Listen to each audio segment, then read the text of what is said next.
Hola, buenas tardes. ¿Cómo les va, mis queridos conciudadanos? En otra emisión corta, en esta oportunidad que vamos a tener para el día de hoy, vamos a comenzar diciendo de que todos los temas de tratamiento constitucional que son de extrema vigencia en los días que están transcurriendo, sobre todo porque hay un alto contenido de conflictividad que necesita superarse para alcanzar una funcionalidad institucional adecuada, propicia, en un contexto de paz social que no tenemos, angustias por las situaciones de emergencia marcadas por las que tenemos que atravesar para superar las consecuencias de algunas malas decisiones que han tomado otros funcionarios en el pasado. Más allá de esta circunstancia que a nosotros nos obliga a tomar partido para, no sé, con la intención de echar un poco de luz intelectual sobre algunos aspectos de importancia, tenemos que ser lo suficientemente profesionales para poder conservar un criterio uniforme, desprovisto de contenido político, para ser muy concreto y específico con el análisis institucional del sistema político argentino. Con lo cual ya hemos tratado lo que en principio implica el DNU como una facultad ejecutiva que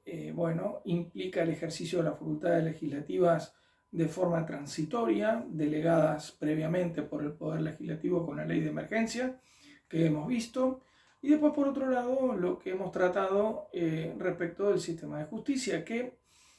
dicho sea de paso, nosotros, en resumen, hemos descrito un proceso inquisitivo de justicia que hemos tenido medieval hasta el 1994, donde las reformas introducidas acompañan el criterio alberdiano con el que está concebido la estructura del sistema de justicia argentino, que nos debiera regir, ¿no es cierto? Entonces, esa reforma acompaña la división de las funciones judiciales, como habíamos visto, la cual va en consonancia con el criterio de división de poderes,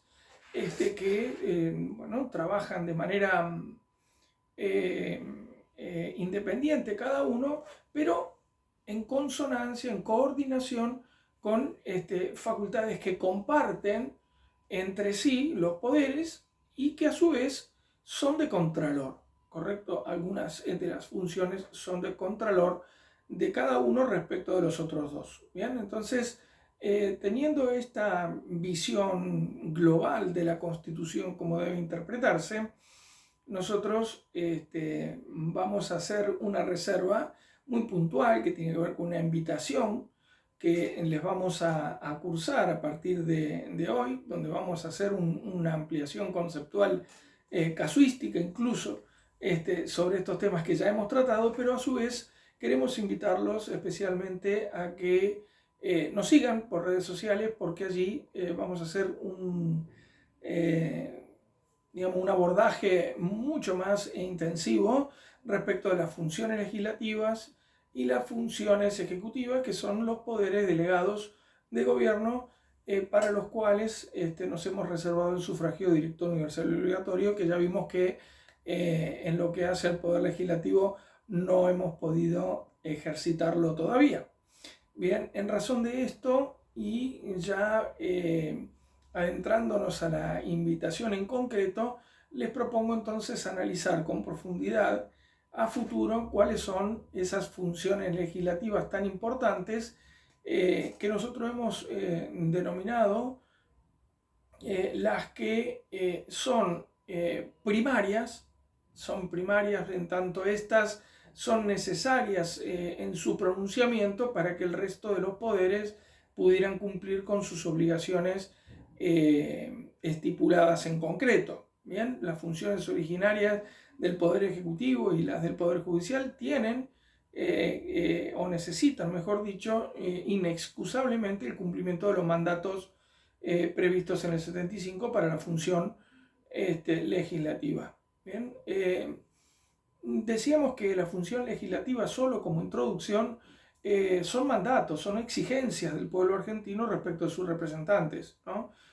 Siempre considerando de que se pudieran hacer las reformas sobre el Código Nacional Electoral para que nosotros los argentinos pudiésemos votar a los legisladores de manera directa, corrigiendo este aspecto, dando por sentado que no es discutible que en este momento nos está dando el ejercicio pleno del sufragio directo en lo que hace a la designación de las autoridades representativas que, bueno, terminan por configurar el carácter justamente representativo del sistema de gobierno elegido, ¿no es cierto? Entonces, una vez que hayamos podido superar esta situación de conflictividad que hace que el sistema no funcione adecuadamente como está previsto en el texto de la Constitución, entonces diremos que esas funciones las podemos calificar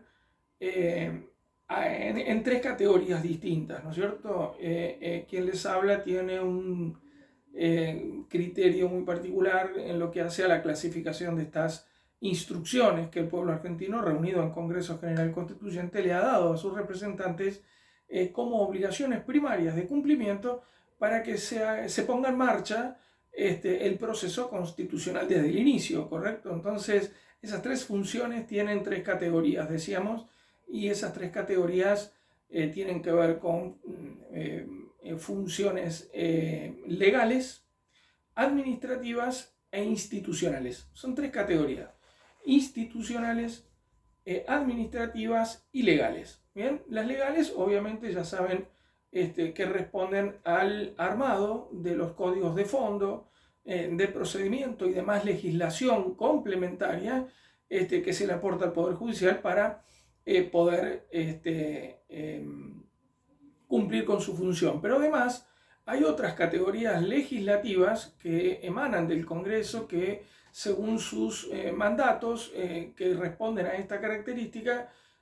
son leyes también de carácter administrativo, que son de aplicación también para el poder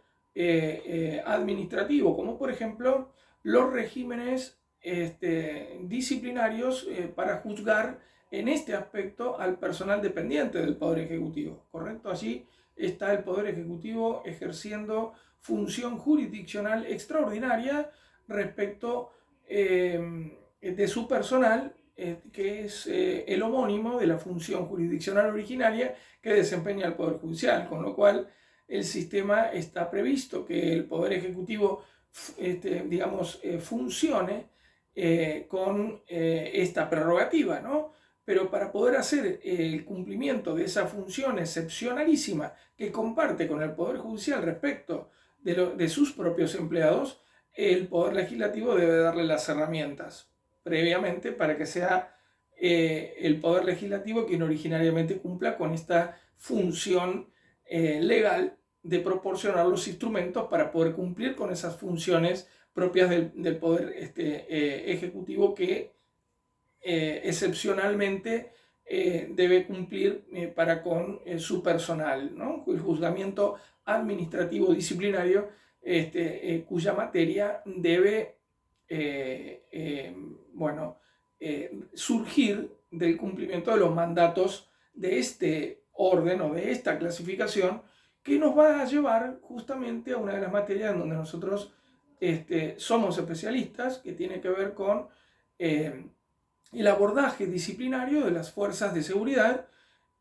las cuales tienen regímenes puntualmente que han sido creados por decreto en una delegación impropia de facultades legislativas que realiza la Ley Nacional de Procedimiento Administrativo 19.549, la cual en su artículo 1 dice que deja expresamente afuera las Fuerzas Armadas y las Fuerzas de Seguridad,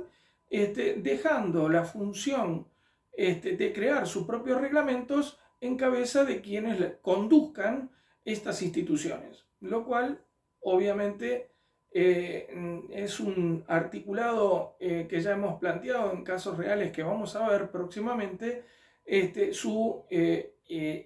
inconstitucionalidad, a partir de que esto implica concentración de las funciones de gobierno en una sola autoridad administrativa de aplicación. Bien, esto significa que es la propia autoridad administrativa ejecutiva que crea la norma por decreto a través de esa delegación impropia de facultades legislativas, porque como vimos cuando tratamos el DNU, la delegación de facultades que tiene autorizado el legislativo a delegar son transitorias únicamente por el artículo 76, como veíamos.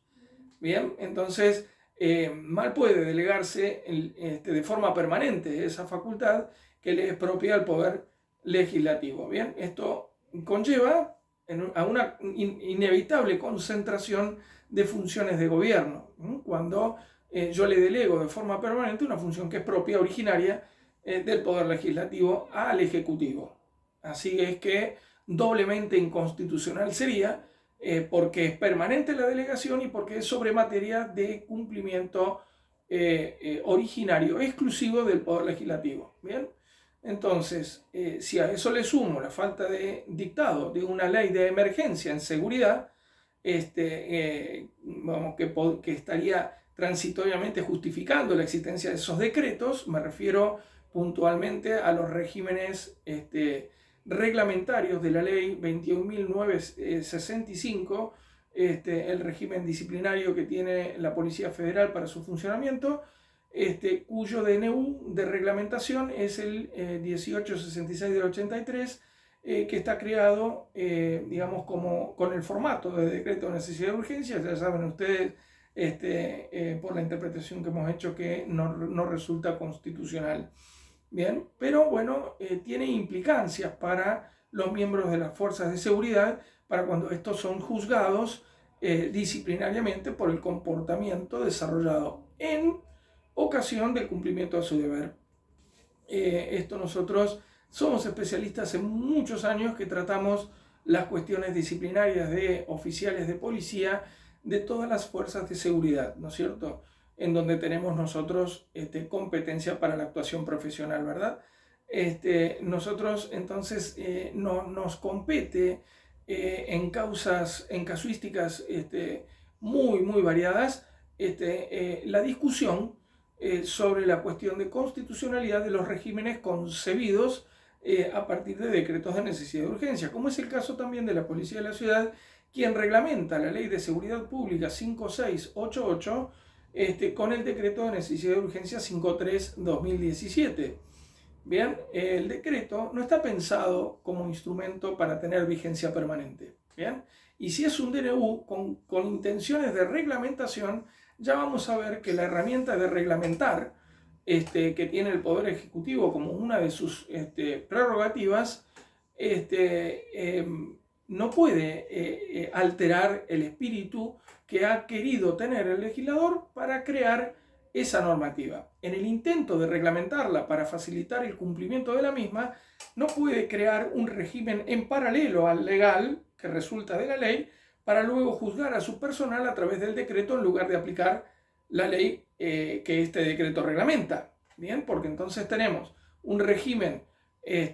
viciado de inconstitucionalidad, ¿no?, que se aplica con anterioridad a la ley de fondo. Es decir, sería como pretender aplicar en causa penal el reglamento del Código Penal antes que el Código Penal en sí mismo para calificar la conducta del actor que yo presumiblemente tengo señalado como el autor material o ideológico del hecho, ¿no es cierto? Entonces es ridículo pretender que yo me quiera convencer que un decreto de necesidad de urgencia va a ser la herramienta legal con la cual yo voy a juzgar disciplinariamente a ese oficial de policía que en cumplimiento de su deber ha debido atravesar por una situación de riesgo, en donde su vida también ha estado en la mayoría de los casos en riesgo, situaciones de contexto que son difíciles de considerar, pero que ante este sistema disciplinario injusto que concentra decisiones gubernamentales en una sola autoridad administrativa de aplicación, nos trae una situación de injusticia aparejada con consecuencias muy importantes, devastadoras, hasta incluso psicológicamente respecto del personal armado, ¿no? Que no cuenta con las garantías constitucionales del debido proceso y el derecho de defensa en juicio. Ya vamos a analizar en profundidad de qué tratan estos regímenes, pero por de pronto decir que este contexto normativo creado por decreto a partir de delegaciones impropias de facultades legales, legislativas, de orden legal, legislativas, exclusivas, de ejercicio exclusivo del Poder Legislativo. Yo en el caso de la jurisdicción de la Ciudad Autónoma de Buenos Aires, el decreto reglamentario de la Ley 5688, que hace al régimen disciplinario y orgánico de la institución de policía de la ciudad, que cumple con esa función de seguridad, bueno, hace que se concentren las funciones administrativas con las legislativas. Y en los hechos, lo que tenemos acá es que es la misma autoridad la que crea la norma, la que luego la aplica y luego decide, sentenciando el futuro de ese oficial de policía, quien solo tiene durante el procedimiento sancionado, también por decreto, y me refiero al 1510 de 1997, como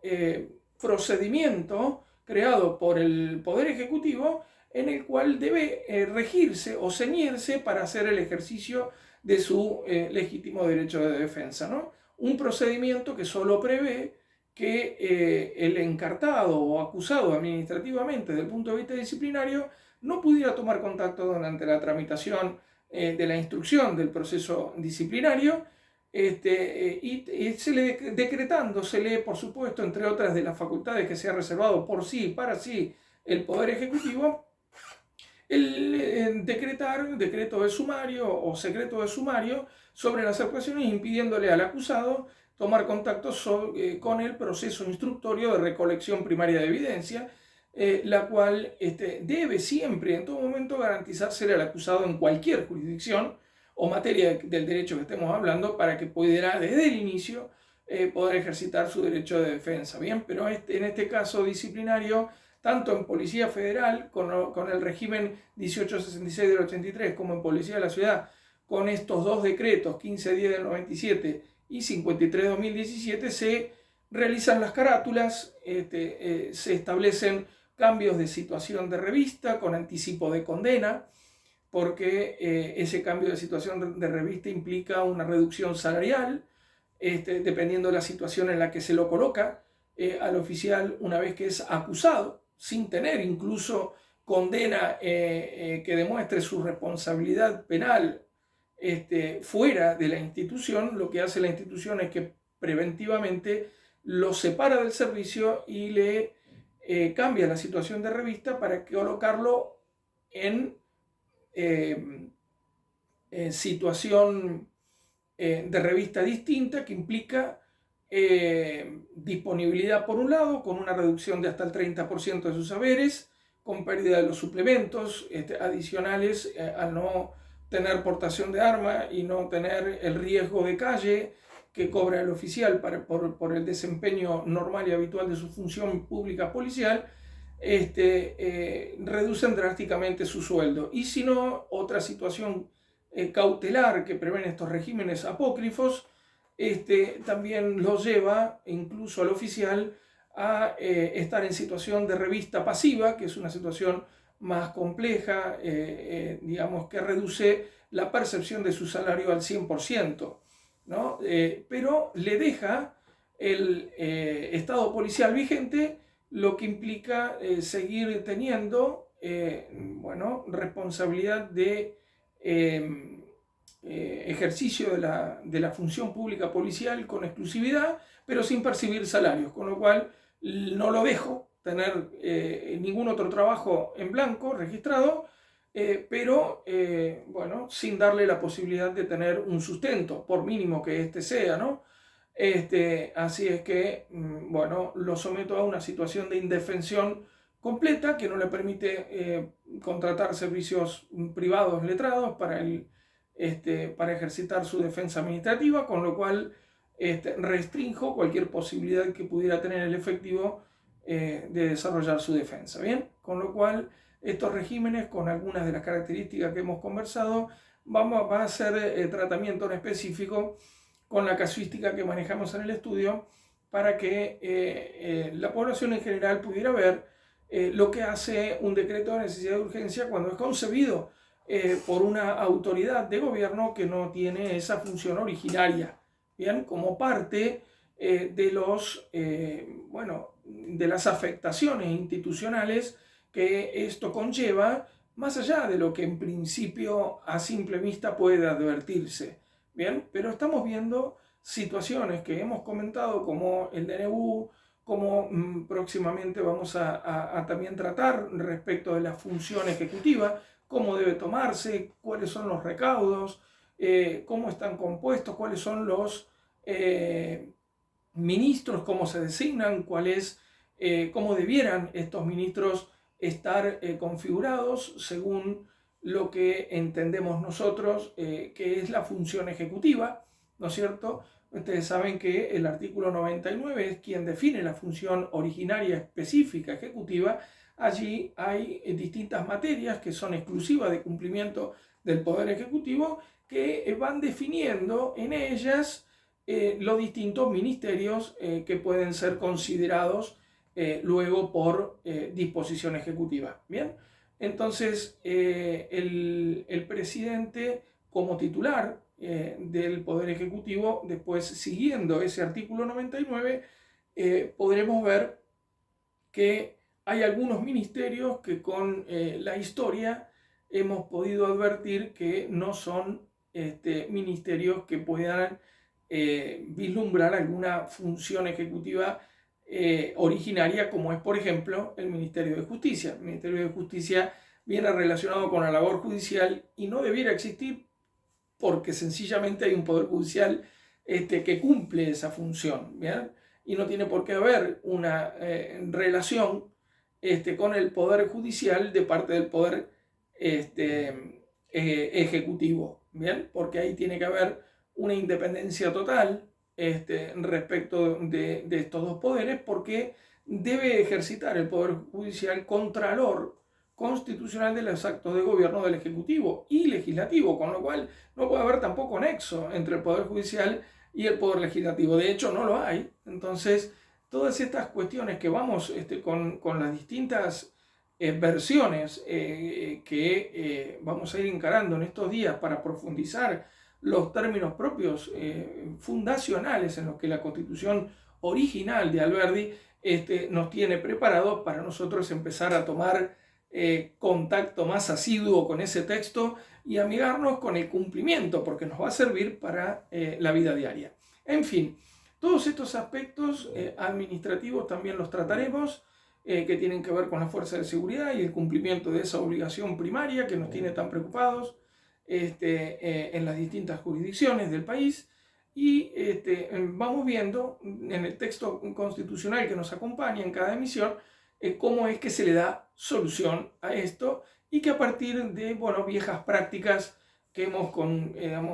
consuetudinariamente habilitado de forma ilegal o inconstitucional para naturalizar algo que históricamente siempre ha estado a contramano de lo que autoriza la Constitución. Bien, entonces no digo que nos vamos a poner en expertos, nos vamos a llamar conocedores complejos en términos pero vamos a profundizar bastante, y la idea es que nosotros nos vayamos amigando con esos conceptos, nos llame la atención los mismos y vayamos despertando la curiosidad del ciudadano promedio para que vaya después encendiendo el televisor al finalizar su jornada laboral y entender con un poco más de conocimiento específico de cada uno de los temas que se tratan en los programas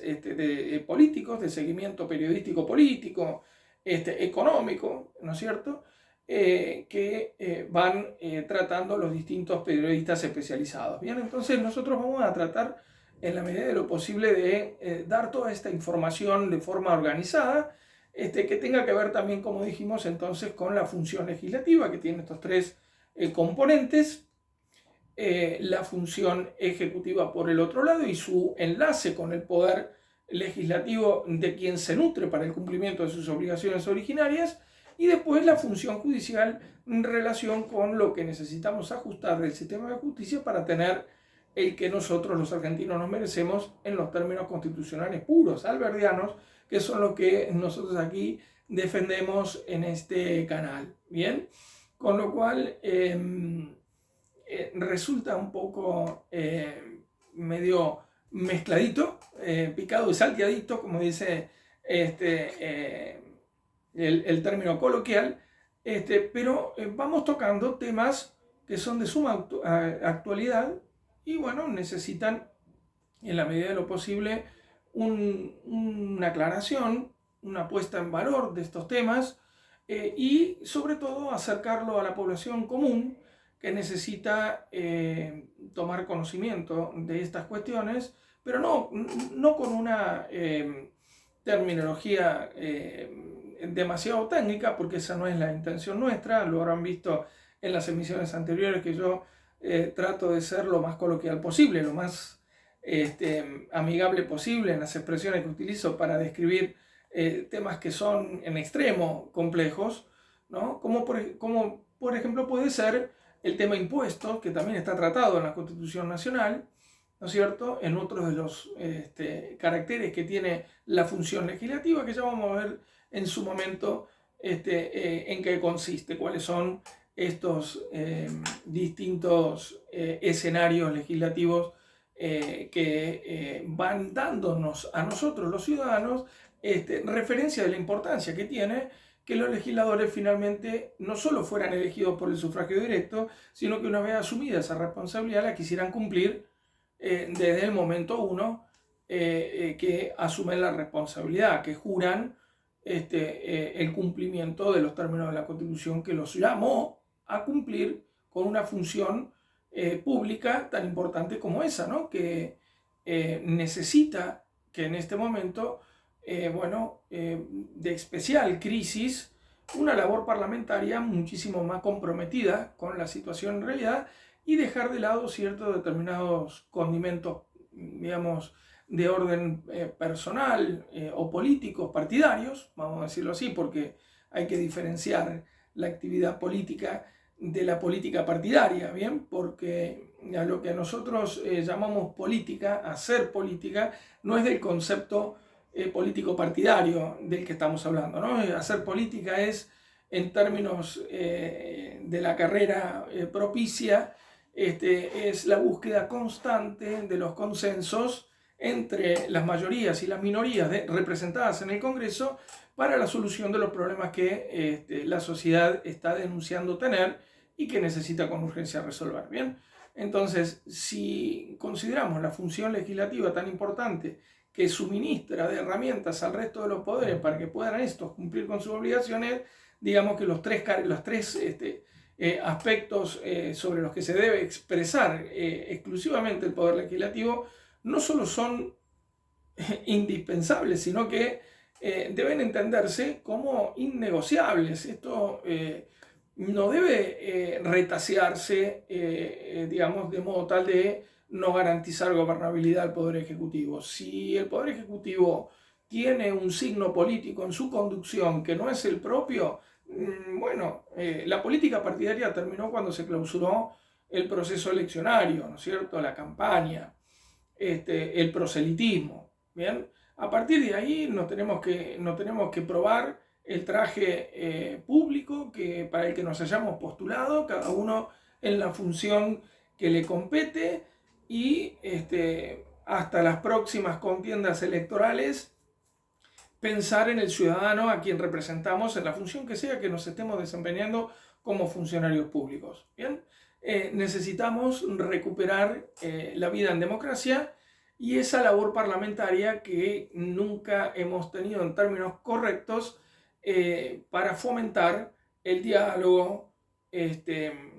el consenso, el intercambio de opinión, ¿correcto? Que es lo que yo llamo la labor parlamentaria, que no es más que el combustible de la democracia, ¿bien? Si nosotros entendemos la labor parlamentaria como el condimento indispensable para la vida en democracia, significa que tenemos que ser tolerantes con aquel que piensa diferente y tratar de encontrar un punto en común para avanzar en la solución de los problemas. Porque en definitiva la función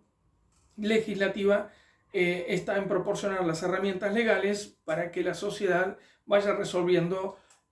su conflictividad. ¿Bien? Entonces nos tenemos que olvidar un poco de nuestras pretensiones personales, banales, que no tienen que ver con el ejercicio de la función pública, y empezar a ser más profesionales y más dedicados a lo que demanda hoy por hoy un país que está queriendo asomarse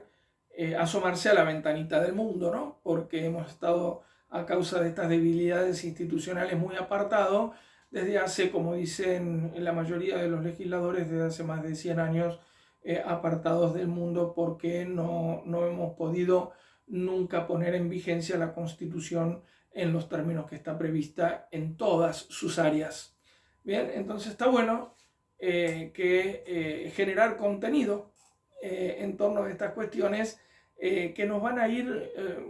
haciendo recorrer un camino más que interesante de los distintos contenidos de actualidad en referencia a situaciones de la vida cotidiana que estamos viendo, ¿no? Causas, expedientes, situaciones de personas comunes que en algún sentido u otro se han tenido que defender de dichas situaciones y que, en la práctica muchos de ellos se han preguntado de forma natural, que creen que hay situaciones, cosas que no cierran, que no estarían funcionando como se debe. Con un poquito de sentido común estamos viendo que el funcionamiento institucional de la Argentina no es el correcto, pero bueno, acá la idea es que vayamos viendo por qué tenemos esa sensación. Y creo que ya con los temas que hemos comenzado a tratar, ya vamos a entender el porqué de muchas cosas que a nosotros nos hacen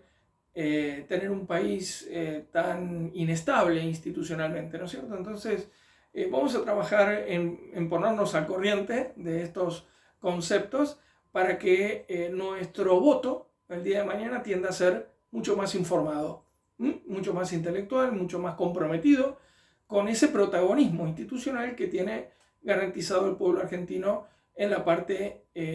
primaria o primera parte de la Declaración Universal de los Derechos y Garantías. Bien, esto es para nosotros un poco el objetivo que buscamos con la creación de este canal y dar a conocer un poco el expertise a lo que nos dedicamos en representación, como decíamos, de las fuerzas policiales en todas las jurisdicciones y en las que tenemos presencia con la matrícula, ¿no es cierto?, que podemos ejercitar la profesión, pero claro, obviamente siempre tratando de ver que el funcionario público policial es un funcionario, y cuando se lo juzga en cumplimiento de su deber estamos hablando de un juicio de carácter federal, ¿bien?, que deja, como dijimos, la única alternativa de un juicio oral por jurados, ¿bien?, quien debe en este momento con exclusividad juzgar el caso en juicio oral y determinar su responsabilidad, ¿no? Así es que, hechas las invitaciones formales, habiendo hecho este recorrido muy somero sobre las funciones políticas de gobierno, que son las legislativas y ejecutivas, y con un tratamiento en especial a futuro también, un poco más en profundidad inclusive, la función judicial, con algunos asuntos que hemos estado también trabajando recientemente, que tomarán o no estado público,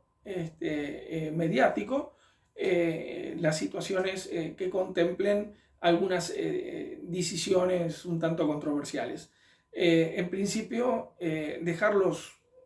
con esta invitación y bueno, despedirme hasta la próxima emisión, que vayamos a continuar desarrollando todos estos aspectos que son tan interesantes de tratar, ¿no? Y útiles, por supuesto, en el desempeño normal y habitual de nuestra vida cotidiana. Así que desde ya, un placer, como siempre, tomar contacto con todos ustedes y escucharlos en sus opiniones, en los comentarios que tengan respecto de estas cuestiones que yo estoy intentando hacerles conocer. Así que de mi parte, un gusto como siempre. Nos vemos en la próxima. Gracias.